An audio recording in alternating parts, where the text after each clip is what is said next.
Bonjour Amel Couvreur. Bonjour Abdel.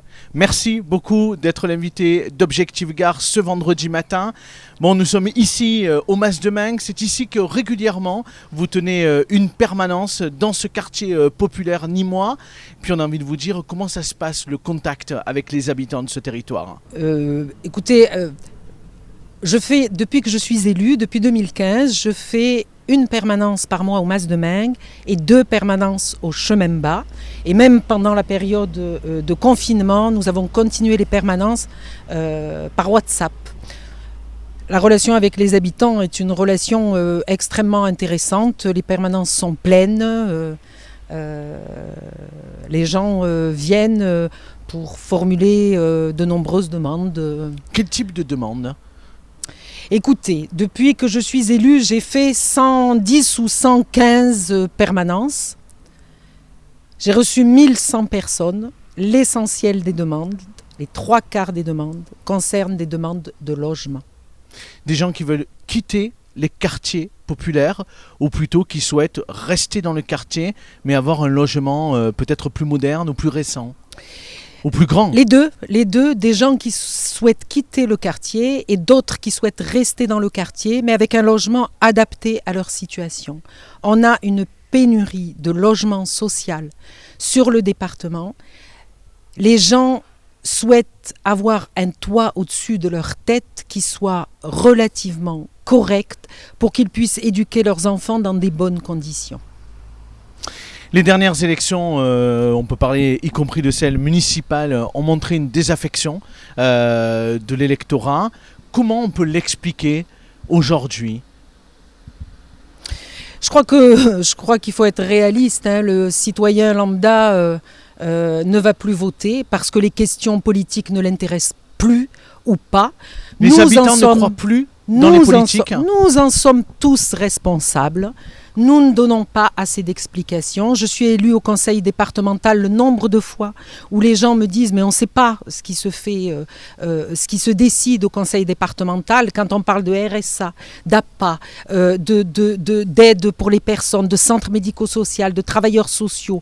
Mais les gens ne savent pas. On a, je pense, besoin dans ce pays d'une éducation civique pour que nos enfants s'intéressent à la chose politique. Et puisqu'on est au Mas de Meung et que j'interviens aussi dans le cadre de mes permanences au Chemin Bas, je peux vous dire que cette éducation civique était indispensable. Les gens des quartiers, on dit souvent les gens des quartiers ne vont pas voter.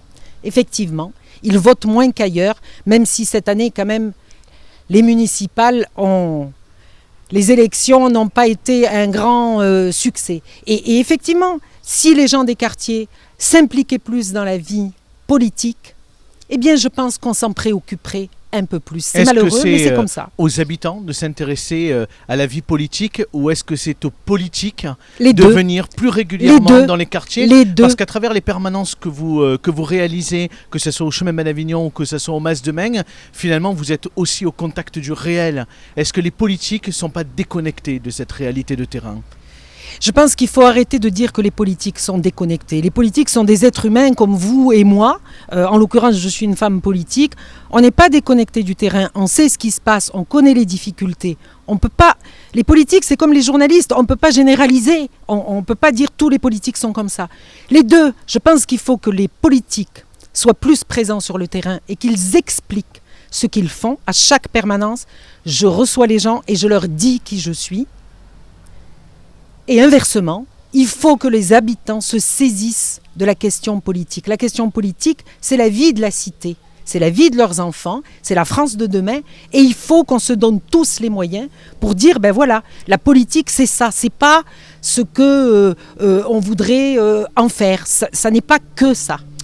En milieu de semaine, le maire de Nîmes, Françoise Dumas, la députée du Gard, mais également Franck Proust, le président de Nîmes Métropole, ont été reçus par le ministre de l'Intérieur, Gérald Darmanin, pour évoquer les violences à Nîmes ces derniers mois et pouvoir trouver éventuellement des solutions. Vous aviez pris fortement la parole lors du décès d'un jeune homme au Chemin Bas d'Avignon, juste un peu avant l'été. Qu'est-ce que vous retenez de ces échanges qu'il y a eu avec le ministre de l'Intérieur? Et finalement, selon vous, elles sont où les solutions? Je pense que la rencontre au ministère de l'Intérieur, chacun était dans son rôle de maire, de député. Ils sont allés demander plus de moyens, c'est très bien. Mais je pense qu'il n'y a pas que la sécurité dans ces quartiers. Il y a des forces vives dans ces quartiers, et vous le savez. Et quand je dis que c'est un échec de société, ça peut aussi être une réussite de société si on s'y implique tous.